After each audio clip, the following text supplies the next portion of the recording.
Wake up, romance girlies. We finally have a new rom-com to watch. An actual rom-com that's going to play in cinemas. I never dreamt you this clearly.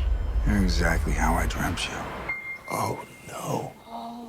Hi, I'm Lady Genevieve, and on my channel, I talk about entertainment media. Today, I'm going to be reviewing Eternity, a new rom-com with an element of fantasy, starring Elizabeth Olsen as Joan, Callum Turner as Luke, who is Joan's first husband, and Miles Teller as Larry, Joan's second husband. The premise reads, in an afterlife where souls have 1 week to decide where to spend eternity, Joan is faced with the impossible choice between the man she spent her life with and her first love, who died young and has waited decades for her to arrive. To summarize my feedback, Eternity astutely embodies the romanticism of cinematic love stories spanning the 1940s through the 1990s. This trio perfectly embodies old-timers in a fantastical premise with terrific humor and plenty of charm and heart to go around. To put things more colloquially, Joan has to decide which husband she wants to spend eternity with in the afterlife. Now, you do see Joan and Larry before they die, and those versions of those characters are played by older actors. But once you reach the afterlife, you take on the form of whenever you were happiest. So for all of these actors, we've landed somewhere in their 30s. I think Luke's in his 30s, either that or old-timey 20-somethings look like 30-somethings of today. Either way, that's plausible. The benefit of having these actors play older is that this juxtaposition of what they look like and how they behave lends itself to humor. The way that they express themselves as individuals, some of the language they use, it feels like they've been plucked out of a romance film that's from decades past. However, this afterlife has bureaucracy, everyone's favorite thing. It's about as fun as going to the DMV, but we've known since at least Tim Burton's Beetlejuice that bureaucracy in the afterlife is a great source for dark humor. The darkness and morbidity of the premise, namely the fact that every character you spend enough time with to form some sort of emotional attachment to, is dead. This is handled well, and the film has not hidden this in the premise, which is a good thing. Allow me to elaborate on that. Earlier this year, there was a film released in cinemas, and that film was called Materialists. The way that this film was marketed, the way that the trailer was being narrated, it falsely advertised what that film was going to be. It was marketed as being reminiscent of the whimsical rom-coms of the early 2000s, and instead it was a serious drama aiming to offer a deconstructed autopsy of modern dating, complete with a reveal of one of the protagonist's clients being assaulted on a date that said protagonist had set her up to go on. Yes, I just spoiled that, but if you really wanted to see that film, you would have seen it already, and that plot detail feels like something that should not be jump scared to an unassuming audience that watched that movie under the misguided belief that it was going to be an homage to fun, whimsical rom-coms from the 2000s. With Eternity, the film has been upfront and honest about the fact that there is a love triangle, and they're all dead. So the morbidity is baked into the premise. The dramatic conflict is clearly presented, so you're not going to jump scare your audience with something they didn't sign up to see when they purchased the ticket. Now, when you arrive in the afterlife, you usually spend about a week in a transitory location. It's a bit like a giant train station attached to what amounts to a hotel/apartment complex. So you spend a week there, you weigh your options, choose your final destination, and off you go. Now, we know, just from watching the trailer, that husband number one, Luke, is waiting for Joan and has been waiting for decades. So clearly not everyone goes off after a week, but I will let you discover more of those details for yourself once you go and see this film, which you definitely should do because it was delightful. I was giggling and swooning repeatedly. I had so much fun watching this. Really, I only had one major nitpick, which I'm not going to share right now because it does involve spoilers, but I enjoyed this film so much that I am very confident that it will remain in my top 10 films of the year by the time we get to the end of 2025, and I will publish my video sharing my picks. So I'm just going to wait to tell you what my nitpick about this film was once we do my top 10 video. You have about a month to see the film or not, and then all spoilers will be fair game for me to share. I've given you more than enough warning. Before I talk more about the main trio though, I absolutely must take a detour and talk about the ACs. What are the ACs, you might ask? The Afterlife Coordinators. They are the people who are essentially essentially caseworkers. Everyone who shows up in the afterlife has a caseworker whose job it is to give you information, answer questions, offer you guidance if you need it, pitch options to you of what might best suit your personality and interests, of what sort of place you would like to be in for your eternity. The two ACs we meet and spend the most time with are Anna and Ryan, played by Da'Vine Joy Randolph and John Early, both of whom are very funny. But if you are a regular viewer of mine, you already know that I love to see Da'Vine Joy Randolph in a comedy because of what? Selfie. Da'Vine Joy Randolph was Charmonique in Selfie and has repeatedly popped up in my videos here on YouTube because I have many a selfie clip in my cutaway folder. Should I block it? Yeah. I'ma block it. When I was outlining this review, I put The Lost City on because that's yet another rom-com that Da'Vine Joy Randolph was in. She was fabulous in that, and she was fabulous in Eternity. Her comedic delivery is fantastic. She absolutely nails it every time. Teach him a little wax on wax that ass. John Early, also funny.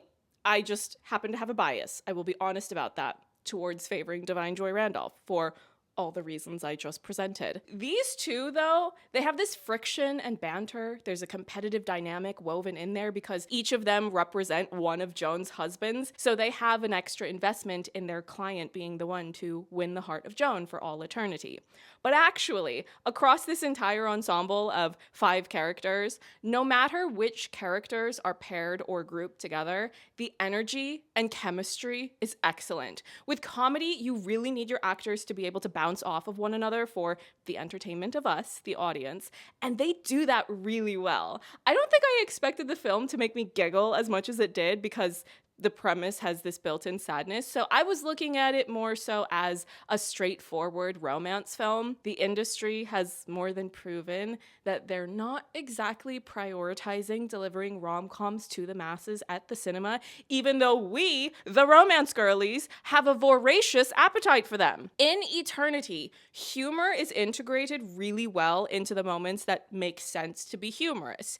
Even the introduction of Luke, or the reveal of Luke to Joan in the afterlife, let me know that the people making this clearly have a strong sense of what they're doing. They understand the assignment. They're going to have fun with this so that we have fun watching. Excuse me. I've been waiting for this golden goose for 67 goddamn years. It's a lot to absorb, so I highly recommend just taking a deep breath in and out. Just breathe.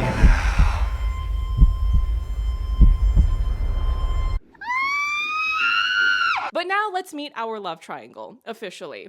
If you ask me, Joan is the main character, even if she doesn't have top billing. It's her who needs to decide who she wants to be with. And Elizabeth Olsen puts so much humanity and emotional depth into her performance.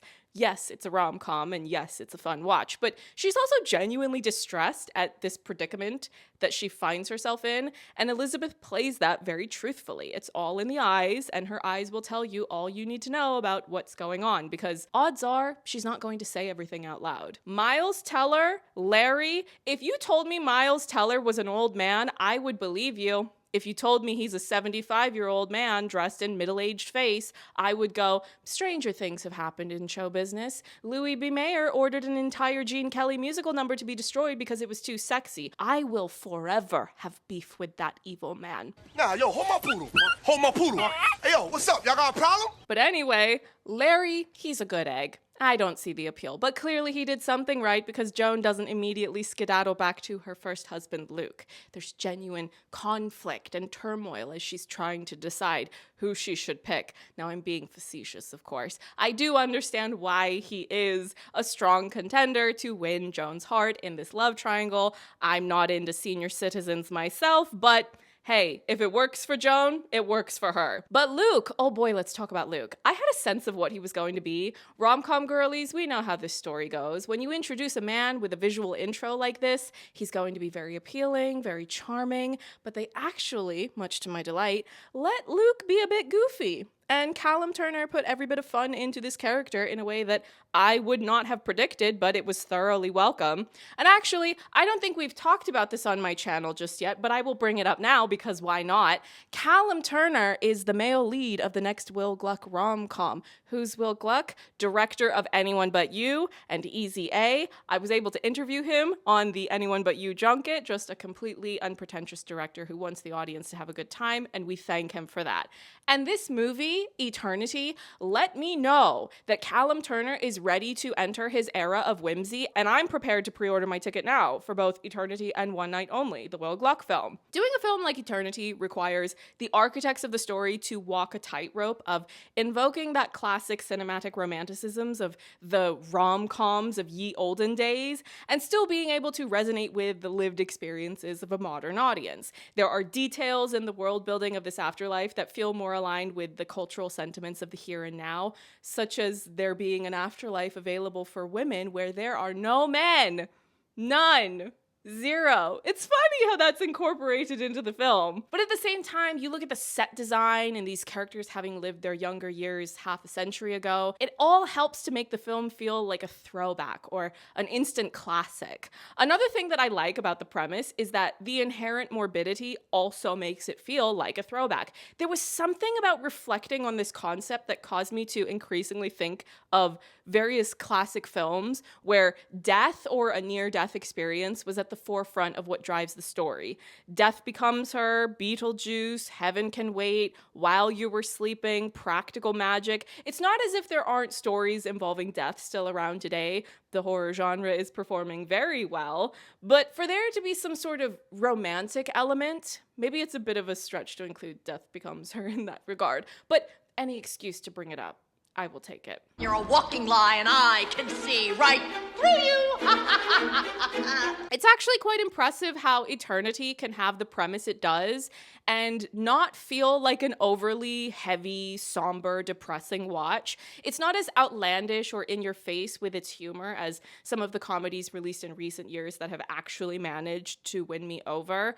And I think that's yet another reason why the film is as impressive as it is. It feels like there's been a push in the last decade or so, a bit longer than that actually, of pushing humor to mean that you have to be so aware and meta that you incessantly undermine your own dramatic and emotional stakes. Eternity doesn't do that. It's incredibly earnest.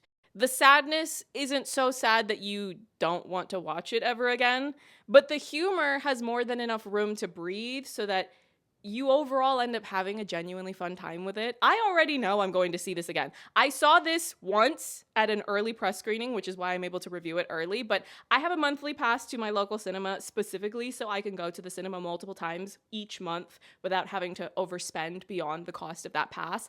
And I want more rom-coms to be made and released into the cinema. After Anyone But You was the biggest success of that holiday season when it was released, I really thought that more studios were going to try to follow up on that with more theatrical rom-coms, and now, where are they? I'm still waiting. At least now I have Eternity to deliver romanticism on the big screen again.